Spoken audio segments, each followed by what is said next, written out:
Parole de Dieu quotidienne.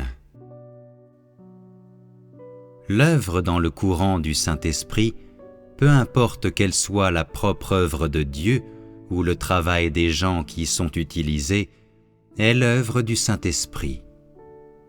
L'essence de Dieu lui-même est l'Esprit qui peut être appelé le Saint-Esprit, ou l'Esprit 7 fois intensifié.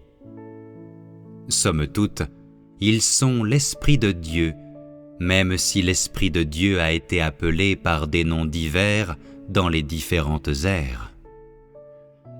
Leur essence reste toujours la même. Par conséquent, l'œuvre de Dieu lui-même est l'œuvre du Saint-Esprit, tandis que l'œuvre de Dieu incarné n'est rien de moins que le Saint-Esprit à l'œuvre. Le travail des gens qui y sont utilisés est aussi l'œuvre du Saint-Esprit. Mais l'œuvre de Dieu est l'expression complète du Saint-Esprit, ce qui est absolument vrai, alors que le travail des gens utilisés est mélangé avec beaucoup de choses humaines et n'est pas l'expression directe du Saint-Esprit, encore moins son expression complète. L'œuvre du Saint-Esprit est variée et n'est limitée par aucune condition. L'œuvre du Saint-Esprit varie selon les personnes différentes, manifeste différentes essences et varie selon les différentes époques, ainsi que selon les pays. Bien sûr, bien que le Saint-Esprit œuvre de nombreuses manières différentes et selon de nombreux principes, peu importe la manière dont l'œuvre est faite ou en quel genre de personne, son essence est toujours différente. Toute l'œuvre accomplie en différentes personnes a ses principes, et tout ce qu'elle est peut représenter l'essence de ces objets. Ceci est parce que l'œuvre du Saint-Esprit est très précise quant à sa portée et bien mesurée.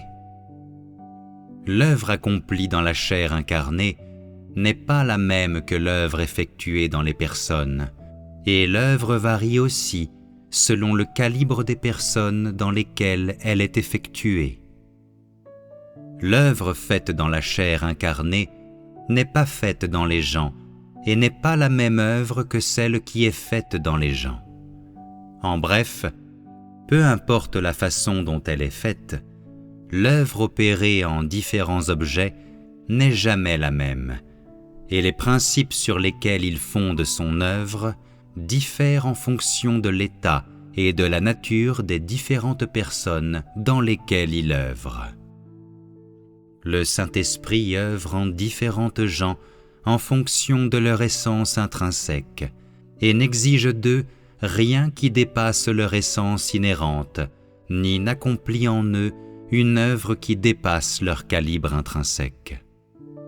Ainsi, l'œuvre du Saint-Esprit en l'homme permet aux gens de voir l'essence de l'objet de cette œuvre. L'essence inhérente de l'homme ne change pas. Son calibre inhérent est limité.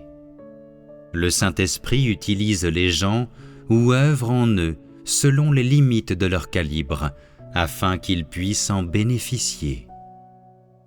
Quand le Saint-Esprit œuvre dans les gens qui l'utilisent, les talents et le calibre inhérent de ces gens sont libérés, non retenus. Leur calibre inhérent est complètement mis au service de l'œuvre. On peut dire qu'il utilise les aspects des hommes qui peuvent être utilisés dans son œuvre en vue d'obtenir des résultats de cette œuvre.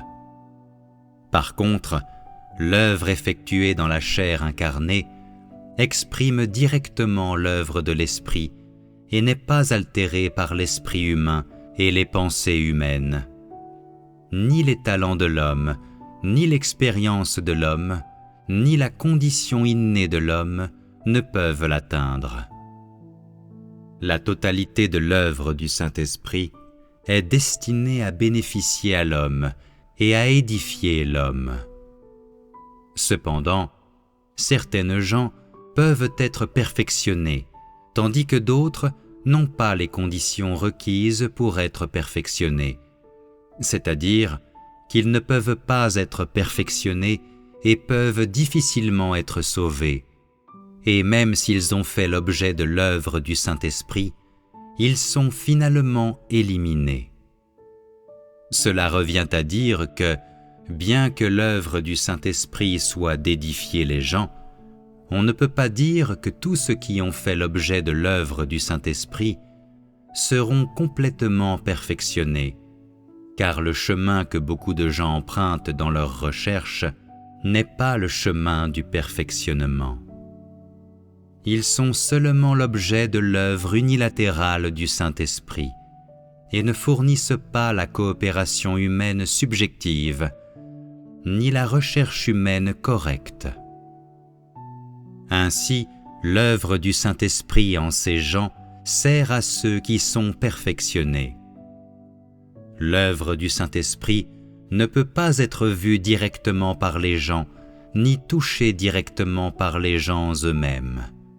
Elle peut seulement être exprimée par ceux qui ont le don du travail, ce qui signifie que l'œuvre du Saint-Esprit est fournie aux disciples par les expressions des hommes.